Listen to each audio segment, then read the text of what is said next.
이 시간 말씀의 제목은 하나님의 인도하심과 믿음의 반응, 하나님의 인도하심과 믿음의 반응, 이런 제목으로 말씀을 증거하겠습니다. 지난 주일에는 1절로 11절까지 세상의 공격이란 제목으로 말씀을 보았습니다. 블레셋 장수 골리앗이 이스라엘을 모욕하고 조롱하였지만 이스라엘 백성들 가운데는 단 한 사람도 골리앗을 향하여 용감하게 나서지 못했습니다. 모두가 두려워하면서 골리앗 장수를 상대할 생각조차 감히 하지 못했던 것입니다. 그런데 오늘 본문에는 이런 상황 가운데 다윗이 등장합니다. 하나님께서 하나님의 절대 주권적인 인도하심 가운데 마침내 다윗을 무대 위로 등장시키신 것이고, 그리고 다윗은 하나님의 인도하심에 믿음으로 반응하였던 것입니다. 먼저 본문 12절로 16절을 우리 같이 한번 읽어보겠습니다.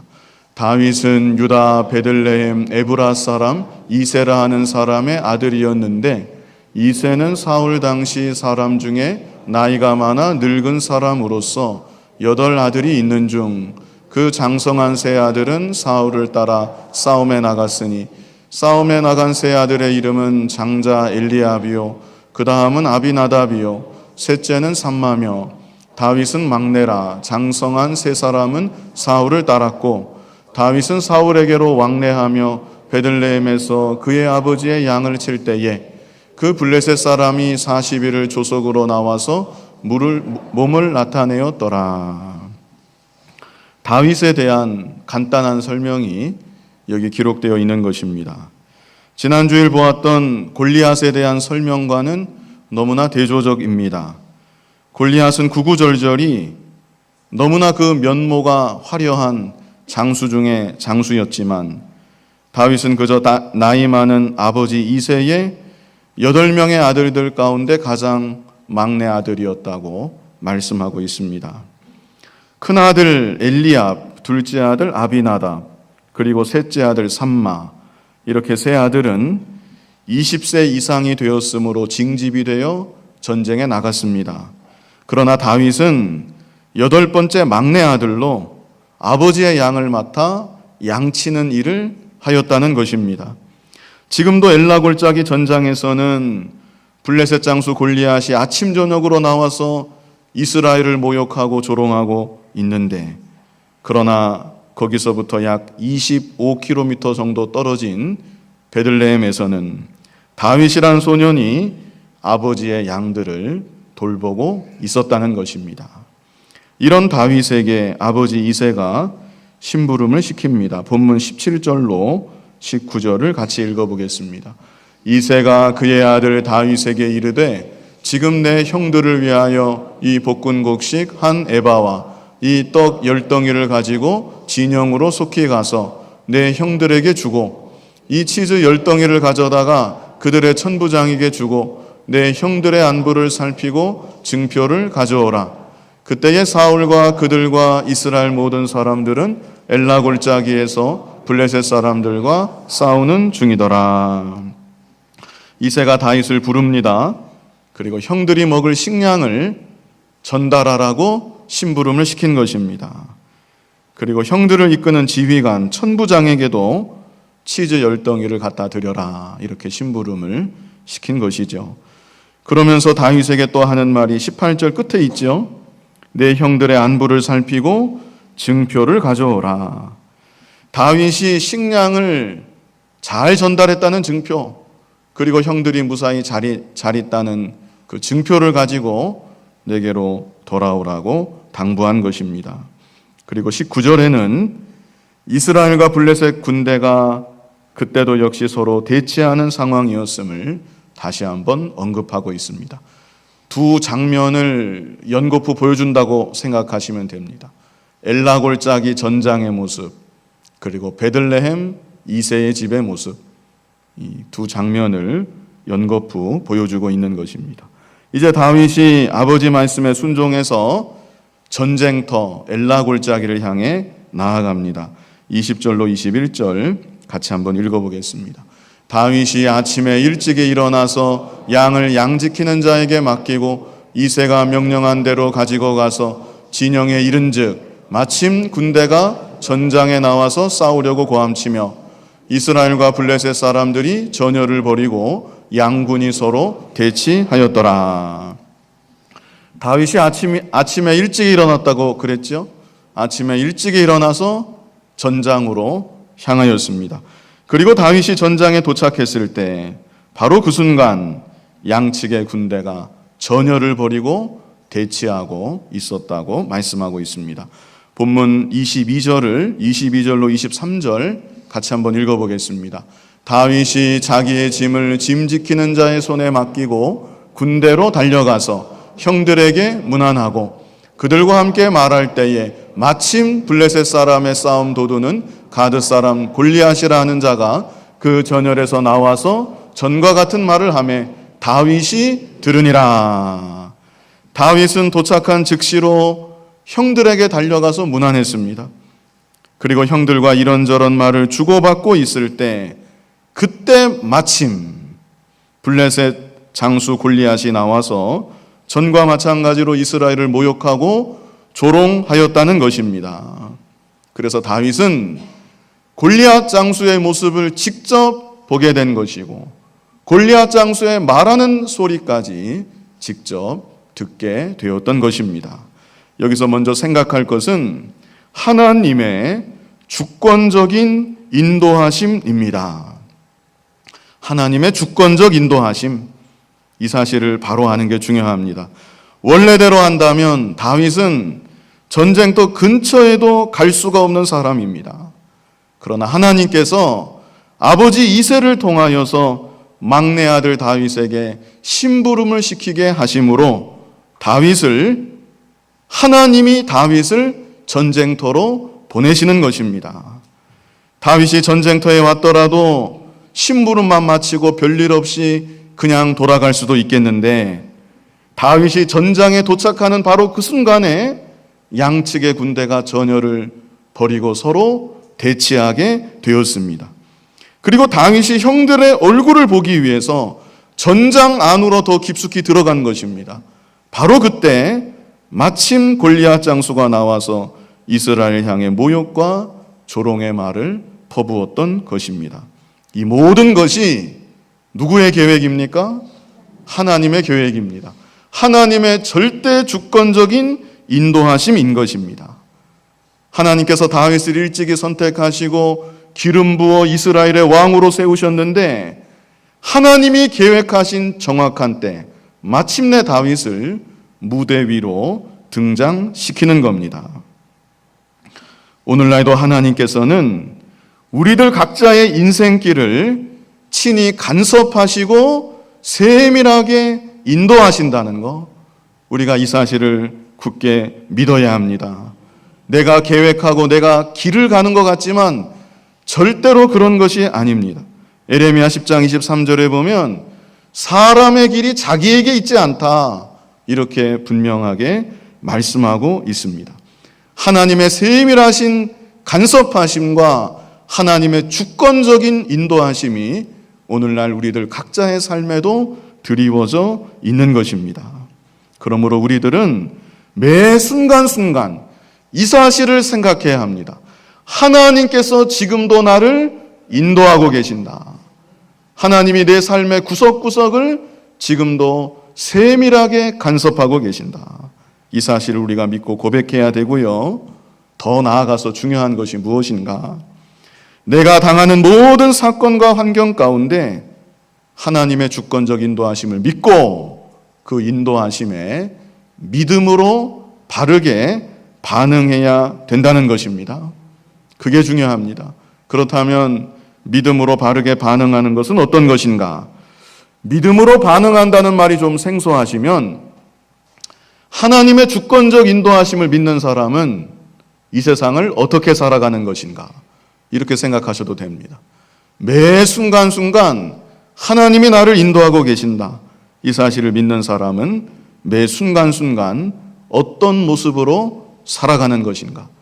여기에 대한 것도 여러 가지로 성경의 근거를 통해서 말할 수 있겠지만 오늘 본문에 나타난 다윗의 모습을 중심으로 세 가지만 함께 생각해 보고자 합니다. 첫 번째는 순종입니다. 첫 번째가 뭐예요? 순종. 다윗은 순종의 사람이었습니다.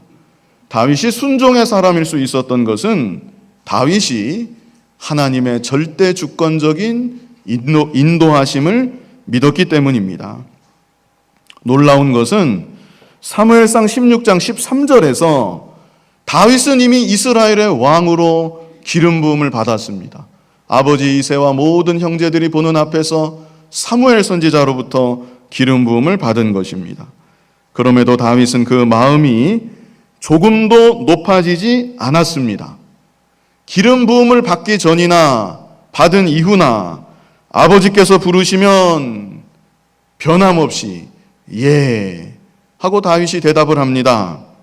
너 나가서 나의 양을 치라. 아버지, 제가 언제까지 이런 일을 해야 되겠습니까? 다윗은 마음으로라도 그런 생각을 하지 않았습니다. 기름 부음을 받기 전이나 받은 이후나 그 언행 심사가 조금도 달라지지 않았던 것입니다. 하나님의 주권적인 인도하심을 믿기 때문에 하나님께서 있게 하신 바로 그 자리에서 먼저는 하나님 뜻에 순종하고 하나님께서 세우신 질서 속에서도 잘 순종하였던 것입니다. 이따금씩 다윗을 왕궁에서 부릅니다. 그러면 다윗이 왕궁에 들어갈 때 기름 부음 받은 것은 나이다. 사울왕은 이미 여호와의 영이 사울왕에서 떠나갔다. 그렇게 생각하고 자기가 마치 왕이라도 되는 것인 것처럼 행세하지 않았습니다. 사울왕 앞에서도 철저히 순종하고 왕궁에서 모든 사람들 앞에서도 기름 부음 받은 자인 양 거드름 피우는 모습이 다윗에게는 조금도 없었던 것입니다. 오늘 본문에서도 아버지 이새가 심부름 시킵니다. 잔 심부름을 시키는 겁니다. 증표까지 받아오라고 하십니다. 그럴 때 다윗은 두말 없이 순종한 것입니다. 이렇게 다윗은 하나님 앞에서나 사람 앞에서나 겸손히 순종하는 순종의 사람이었습니다. 오늘날도 하나님께서는 우리들의 인생을 주권적으로 인도하고 계십니다. 하나님의 인도하심을 정말로 믿는다면 어떻게 살아가는 것인가? 순종의 삶을 살아가는 것입니다. 먼저는 하나님 말씀에 순종하는 것입니다. 그리고 하나님께서 세우신 모든 질서 속에서 하나님 뜻에 위배되지 않는 이상 철저히 순종하는 것, 그것이야말로 믿음의 반응이고 하나님께서는 그런 사람을 더욱 복된 길로 인도하여 주시는 것입니다. 다윗의 믿음의 반응, 두 번째는 성실입니다. 다윗은 항상 성실한 사람이었습니다. 자신에게 맡겨진 일이라면 무슨 일이 되었든지 성실하게 감당하고 반드시 완수해내는 사람, 그 사람이 바로 다윗입니다. 다윗의 중심에 대해 우리가 몇 주 전에 보았는데요. 그때도 한번 생각해 보았습니다. 다윗은 아버지의 양들을 칠 때에 대충 친 것이 아니었습니다. 양들이 여러 마리가 있으니까 맹수가 한 마리 와서 물어가면 뭐 그냥 그런가 보다, 맹수가 물고 가는데 내가 어쩌겠느냐, 그런 것이 아니라 다윗은 아버지가 자신에게 맡기신 양 한 마리라도 잃어버리지 않기 위해서 맹수를 쫓아갑니다. 맹수하고 싸웁니다. 맹수의 입에 물려있는 양 한 마리라도 끝까지 꺼내서 되찾아오는 것입니다. 사무엘상 17장 34절로 35절 우리 같이 한번 읽어보겠습니다. 다윗이 사울에게 말하되 주의 종이 아버지의 양을 지킬 때에 사자나 곰이 와서 양떼에서 새끼를 물어가면 내가 따라가서 그것을 치고 그 입에서 새끼를 건져내었고 그것이 일어나 나를 해하고자 하면 내가 그 수염을 잡고 그것을 쳐 죽였나이다. 이렇게 다윗은 아버지의 양을 맡아 칠 때에도 양치는 일에 성실하게 임했던 것입니다. 왕궁에서 수금을 탈 때에도 다윗이 성실하게 탄 것입니다. 그럴 때 사울 왕에게 찾아왔던 악령이 물러가고 사울의 병든 마음, 번뇌하는 마음이 평안한 마음이 될 수가 있었던 것입니다. 양을 칠 때는 양 치는 일에 성실하고 수금 탈 때에는 수금 타는 일에 성실합니다. 그리고 오늘 본문에서 아버지가 맡기신 심부름을 감당할 때에도 다윗은 성실하게 이 심부름을 감당하는 것입니다. 본문 20절에 그랬죠? 아버지 말씀에 순종해서 떠나는데 어떻게 일어났다고 했습니까? 아침에 일찍이 일어났다고 말씀하고 있습니다. 성실하게 순종하며 자기 책임을 감당한 것입니다. 22절에도 보면 다윗이 군대로 달려갔다 그러죠? 군대로 달려가서 형들에게 문안하고, 역시 다윗의 성실한 자세가 묻어나오는 장면입니다. 지금 전장까지 얼마나 먼 길을 신속하게 급하게 왔는데 잠시 쉴 수도 있습니다. 그러나 다윗은 어서 형들을 만나보고 형들의 소식을 빨리 듣기 위해서 전장 깊숙한 곳까지 즉시로 달려 들어갔던 것입니다. 이런 다윗이었기 때문에 가장 적절한 때 전장에 도착할 수 있었고, 바로 그 순간에 마침 블레셋 장수 골리앗이 모욕하고 조롱하는 소리도 다윗이 들을 수가 있었던 것입니다. 오늘날도 하나님께서는 하나님의 절대 주권 가운데 우리들 각자의 인생길을 인도하시는데, 하나님의 인도하심을 믿는 사람 어떻게 사는 것인가? 성실하게 사는 것입니다. 내게 맡겨진 모든 일들에 성실을 다해 임하는 것입니다. 다윗이 그가 맡은 작은 일에 성실할 때 하나님께서는 그를 기뻐하시고 그를 인도하사 더욱 크고도 놀라운 일을 다윗에게 맡겨주신 것입니다. 누가복음 16장 10절 우리 같이 한번 읽어보겠습니다. 지극히 작은 것에 충성된 자는 큰 것에도 충성되고 지극히 작은 것에 불의한 자는 큰 것에도 불의하니라. 아멘. 틀림없는 말입니다. 그리고 여기 충성이라는 말은 성실이라는 말과 거의 같은 말입니다. 작은 일에 성실하지 못한 자, 충성하지 못하는 자, 큰 일에는 더더욱 그럴 수가 없다. 그러나 반대로 지극히 작은 일을 하는 것을 보았더니 성실하게 하는 사람, 충성되게 사명을 감당하는 사람, 그런 사람은 큰 일을 맡아도 감당해 나갈 수가 있다는 것입니다. 열왕기상 3장 6절 우리 같이 한번 읽어보겠습니다. 솔로몬이 이르되 주의 종 내 아버지 다윗이 성실과 공의와 정직한 마음으로 주와 함께 주 앞에서 행함으로 주께서 그에게 큰 은혜를 베푸셨고 주께서 또 그를 위하여 이 큰 은혜를 항상 주사 오늘과 같이 그의 자리에 앉을 아들을 그에게 주셨나이다. 아멘. 솔로몬이 아버지에 대해서 회고하면서 내 아버지 다윗이 성실과 공의와 정직한 마음으로 주와 함께 주 앞에서 행하였다. 가장 첫 번째 언급한 것이 성실입니다. 다윗은 목동일 때에도, 수금 타는 악사일 때에도, 전쟁터에 나가 싸우는 군인일 때에도, 그리고 왕이 되었을 때에도 하나님 앞에서 성실한 사람이었습니다. 그리고 하나님께서는 이런 다윗을 하나님의 주권적 섭리 가운데 더욱 복된 길로 인도하여 주셨던 것입니다. 그러므로 오늘날 우리들도 맡겨진 모든 일에 성실해야 합니다. 하나님의 절대 주권적 인도하심을 믿는 것은 내가 지금 하고 있는 이 일이 하나님께서 내게 맡겨주신 일이다, 이렇게 믿는 것입니다. 그러므로 우리들은 가정에서든지 교회에서든지 직장에서든지 나에게 무슨 일을 맡겨주셨든지 성실하지 않을 수가 없는 것입니다. 만약에 성실하지 않는다면 그것은 사람 앞에 불의한 것이 아니고 게으르고 끝나는 문제가 아니고 내가 내 일에 성실하지 않는 것은 하나님 앞에서 불의한 것이고 하나님 앞에서 불충한 것이고 악하고 게으른 종이라 책망 들을 수밖에 없는 것입니다. 나에게 맡겨진 일이 말씀을 어기고 죄 짓는 일이 아닌 이상 맡겨진 모든 일에 성실을 다해야 합니다. 그래서 하나님께 영광 돌리고 하나님의 인도하심을 더욱 잘 받을 수 있는 여러분이 다 되시기를 바랍니다.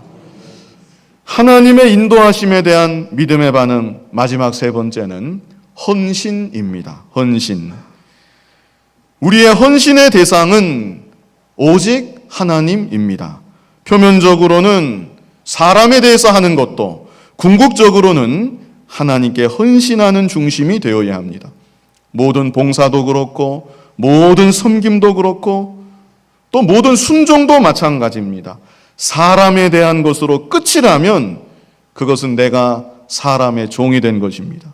그러나 우리들은 사람의 종이 아니라 하나님의 종으로 우리 헌신의 최종 대상은 오직 하나님이어야 합니다. 학생들이 열심히 공부하는 것도 또 직장인들이 사회에서 열심히 일을 하는 것도 다 마찬가지입니다. 그 노력과 헌신이 오직 나만을 위한 것이고 나의 가족만을 위한 것이라면 그것은 인생의 방향 자체가 잘못된 것입니다. 고린도전서 10장 31절에 말씀했죠. 너희가 먹든지 마시든지 무엇을 하든지 다 하나님의 영광을 위하여 하라. 이렇게 말씀하신 것처럼 우리는 무슨 일을 하든지 오직 하나님의 영광을 위해서 하나님께 헌신하는 중심으로 감당해 나아가야 되는 것입니다. 다윗은 순종의 사람이었습니다. 그리고 맡겨진 모든 일들에 성실하게 임하는 성실의 사람이었습니다. 그런데 다윗의 순종과 성실의 궁극적인 대상은 오직 하나님이었습니다. 하나님께 헌신하는 마음으로 매사에 순종한 것이고 하나님께 헌신하는 마음으로 매사 맡겨진 일에 성실하게 임하였던 것입니다. 그랬기에 다윗은 그가 당하는 모든 상황과 환경 가운데 하나님의 영광을 최우선적으로 생각하는 것입니다. 하나님의 영광을 위해서 자기 자신을 온전히 드리고자 하는 중심이 그 안에는 있는 것입니다. 오늘 본문의 남은 내용이 그런 다윗의 헌신된 자세를 잘 보여줍니다. 우리 본문 24절로 25절을 같이 한번 읽어보겠습니다. 이스라엘 모든 사람이 그 사람을 보고 심히 두려워하여 그 앞에서 도망하며 이스라엘 사람들이 이르되 너희가 이 올라온 사람을 보았느냐? 참으로 이스라엘을 모욕하러 왔도다. 그를 죽이는 사람은 왕이 많은 재물로 부하게 하고 그의 딸을 그에게 주고 그 아버지의 집을 이스라엘 중에서 세금을 면제하게 하시리라. 블레셋 장수 골리앗이 모욕하고 조롱하는 소리를 들을 때 이스라엘, 여기 모든 사람이라고 그런 말씀 24절에 그랬죠. 이스라엘 모든 사람, 예외가 없습니다. 이스라엘 모든 사람이 심히 두려워하면서 그 앞에서 도망을 갔습니다. 그러면서 하는 말이 25절 중반절부터 있는데요. 도망가면서 이렇게 얘기하는 겁니다. 그를 죽이는 사람은 왕이 많은 재물로 부하게 하고 그의 딸을 그에게 주고 그 아버지의 집을 이스라엘 중에서 세금을 면제하게 하시리라. 이런 말을 왜 하는 걸까요? 자기는 무서워서 도망가는 중에, 자기는 두려워서 어찌할 바 모르고 도망가는 중에 왜 이런 말을 하는 걸까요? 다른 사람에게 이러는 겁니다. 도망가면서 야, 저 골리앗 죽이는 사람에게는 왕이 많은 재물을 준대, 딸도 준대, 그리고 아버지 집에 세금까지 면제해 준대. 이런 말 왜 하는 걸까요? 그러니까 네가 한번 나가서 싸워봐, 이런 뜻이죠. 자기는 두려워서 회피하면서 주변 사람들이 혹시 알아? 이렇게 많은 걸 준다는데 네가 한번 나가서 이기면 너 이 많은 것을 받는 거야. 그러니까 네가 나가서 한번 싸워봐. 책임을 다른 사람에게 떠넘기는 것입니다. 헌신의 마음이 결여된 사람들의 대표적인 특성이고 모습입니다. 평상시 살아가는 궁극적인 삶의 목적이 하나님의 영광을 위한 것이 아닌 것입니다. 자신의 영광을 위해서 살아온 것입니다. 자기의 유익을 위해서 살아가는 것입니다. 그러므로 자기에게 유익이 없다. 계산해 보니 이거는 사우나마나 승산이 없다. 그렇게 판단되면 절대로 자기는 나서지 않는 것입니다. 그러나 하나님께 헌신되었던 다윗은 다릅니다. 우리 26절로 27절 같이 한번 읽어보겠습니다. 다윗이 곁에 서 있는 사람들에게 말하여 이르되 이 블레셋 사람을 죽여 이스라엘의 치욕을 제거하는 사람에게는 어떠한 대우를 하겠느냐? 이 할례 받지 않은 블레셋 사람이 누구이기에 살아계시는 하나님의 군대를 모욕하겠느냐? 백성이 전과 같이 말하여 이르되 그를 죽이는 사람에게는 이러이러하게 하시리라 하니라. 다윗은 뭐라고 말합니까? 이 블레셋 사람을 죽여서 이스라엘의 치욕을 제거하는 사람에게 어떠한 대우를 하겠느냐? 이 할례 받지 않은 블레셋 사람이 누구이기에 살아계신 하나님의 군대를 모욕하겠느냐? 다윗이 받게 되는 보상이 관심이 있어서 이렇게 물어본 것이 아닙니다. 이미 다윗은 보상의 내용을 다 들었습니다. 다윗이 이렇게 한 번 더 물어보는 것은 반어적인 표현입니다. 이런 자를 죽이는 일에 무슨 보상이 필요하겠느냐? 지금 할례 없는 이방인이 하나님을 모욕하고 살아계신 하나님의 군대를 모욕하고 있는데 그 일을 위해서 나서는데 무슨 보상이 필요하단 말이냐? 아무도 나서지 못하고 모두가 두려워서 벌벌 떠는 모습에 다윗의 마음이 요동치면서 하나님의 백성들이라면 당연히 나서야 할 이 일에 무슨 보상을 운운하고 아무도 나서지 않는 것이냐?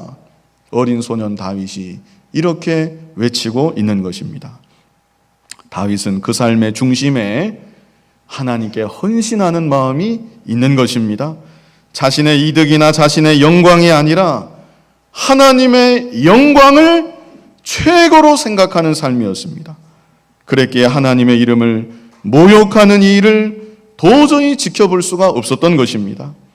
지금 저 블레셋 장수가 이토록 하나님의 나라를, 하나님의 군대를 모욕하는데 아무도 나서지 않는다면 나라도 나서서 싸워야 되겠다. 하나님의 영광을 위해서 내 이 한 몸을 바쳐야 되겠다. 이런 용기와 결단을 다윗이 내릴 수가 있었던 것입니다. 로마서 14장 7절로 8절 우리 같이 한번 읽어보겠습니다. 우리 중에 누구든지 자기를 위하여 사는 자가 없고 자기를 위하여 죽는 자도 없도다. 우리가 살아도 주를 위하여 살고 죽어도 주를 위하여 죽나니 그러므로 사나 죽으나 우리가 주의 것이로다. 아멘. 이런 믿음과 고백이 여러분들에게도 다 있기를 바랍니다. 고린도전서 6장 20절 말씀도 한번 같이 읽어보겠습니다. 값으로 산 것이 되었으니 그런즉 너희 몸으로 하나님께 영광을 돌리라. 아멘. 허물과 죄로 죽었던 우리들이었습니다. 그런 우리들을 예수 그리스도의 보배 피로 그 값으로 우리를 사신 것입니다. 예수님의 십자가 대속으로 우리를 하나님의 자녀 삼아 주시고 천국 백성으로 삼아 주신 것입니다. 그러므로 잠시 이 땅을 살아가는 동안 우리는 우리의 썩어질 육신으로 하나님께 영광 돌리는 삶을 살아야 마땅한 것입니다. 오늘 성가대도 찬송했죠? 마지막 소절이 전심으로 주를 사랑합니다 그랬죠? 그게 헌신입니다. 나를 살려주셨는데, 나에게 영생복락 주셨는데 내가 살아가는 날 동안 나의 전심을 다하여서 주님만을 사랑하겠습니다. 하나님 영광 위해서 살아가겠습니다. 살든지 죽든지 오직 주를 위해서 살아가겠습니다. 여러분 마음 가운데 이런 헌신의 마음과 결단만 분명히 서 있다고 하면 하나님께서 여러분들의 인생길을 가장 복된 길로 인도하여 주실 것입니다. 이 시간 하나님의 인도하심과 믿음의 반응, 이런 제목으로 말씀을 증거했습니다. 전체적인 줄거리는 지난 주일에는 골리앗의 등장이었습니다. 그리고 오늘 본문은 다윗이 등장하는 것입니다. 마치 무엇과 같냐면 권투중계 보셨나요? 홍코나 청코나 그런 것과 같습니다. 먼저는 골리앗을 소개하고 그 다음은 골리앗을 상대하게 될 다윗의 등장을 소개하는 장면인 것입니다. 그런데 이 시간 우리가 중점적으로 본 것은 하나님의 주권적인 인도하심 가운데 양치는 목동 다윗이 중앙 무대에 등장하게 되었다는 것, 그리고 다윗이 하나님의 인도하심에 믿음으로 반응했다는 내용이었습니다. 오늘날도 하나님께서는 우리들 한 사람 한 사람을 하나님의 절대 주권 가운데 간섭하시고 인도하고 계십니다. 내가 의식을 하든지 못하든지 하나님의 전능하신 하나님의 손길이 내 인생 전반에 지금도 드리워져 있는 것입니다. 이 사실을 정말로 믿는 사람, 이 세상 살아갈 때 어떻게 살아가는 것인가? 믿음의 바른 반응이 무엇인가? 세 가지 말씀드렸죠. 본문에 나타난 다윗의 모습을 통해서 세 가지 생각해 보았는데, 첫째는 무엇입니까? 순종. 둘째는 뭐예요? 성실. 셋째는 헌신. 순종과 성실과 헌신의 삶으로 하나님께 더욱 귀하게 쓰임 받으실 수 있는 여러분의 일생이 되시기를 간절히 바랍니다.